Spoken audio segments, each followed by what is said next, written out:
direction.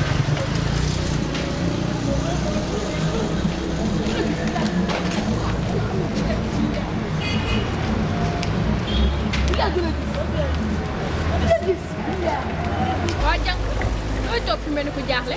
damaa jaaxle. lan moo tax nga jaaxle. maa war a compo ji lundi. boo waree compo lundi lan moo tax. damaa war a jënd livre te sama yaay nee na yorul xaalis. damaa war a compo te dama war a jënd livre. oh moo tax nga toog nii.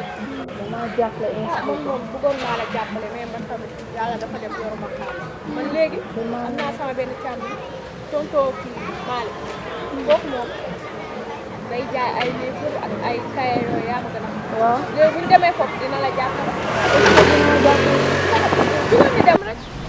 booy man yoruma xaalis. jugal ñu dem DDS ñëpp la fi nekkal jugal ñu dem te nga bàyyi wax. waaw ñu dem.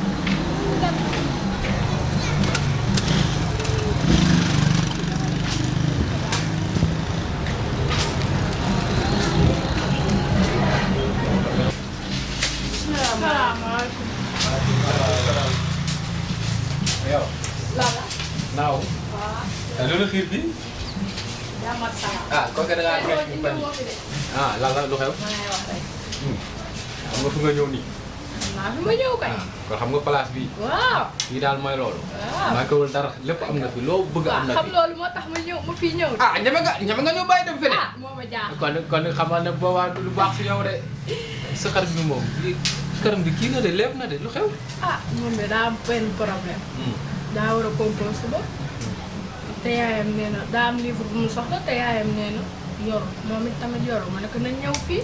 ah man de loolu moom man moom kii naa ne.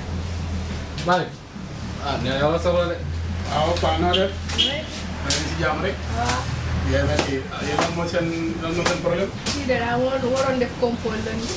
mais daa dem si yaayam yaayam ne ko yorul xaalis bu mu jëndee livre. moo tax ma ne ko nañ ñëw fii rek. te ñun ñoom ñoo jàppale rek. amul problème fii mooy DDS DIOUF Distribution Sérvices. waaw. et à chaque fois rek ñu ngi ci li nga xam ne moom moo neex population bi. éducation bi dañ ciy veillé si def social bu am solo donc te comme moom dafa war a composé suba te ndaw la boo xam ne dafa war a nekk ndaw boo xam ne dafa day am li mu représenté si réew mi.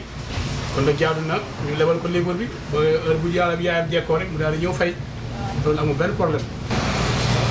français la waaw kii anglais la moo nekk nii. li nga soxla. waaw. li nga soxla lii kese. waaw dèjà kon léegi jeex na lépp 6 000 la. waaw amul problème. merci waay. ok yow amuñu sa fay. ah mais jàpp naa ñëw mu jàngal ma de dégg nga ah. anglais bi laa bëgg a mën a how are you fine nice. yow dama rek yow nee na may def. te Malick man boo yii. mais aduna nii la am na mu solo. jàppalante la jàppalante rek. dëkk bee métti. nga xam ne ñun moom ñun sax ñun ñooy dundal. waajur yi bëgg nañ mais dañoo amul. waaw amuñu te xale yi bëgg nañ jàng taxawal solo seetaan yi rek ci mbedd yi la ñu nekk di taxawal am benn njëriñ ko il faut ñu bon volonté yi ñoo jàppale ndaw yi ñu xam nga bu ñu mën a réussir seen jàng. aduna foofu kenn.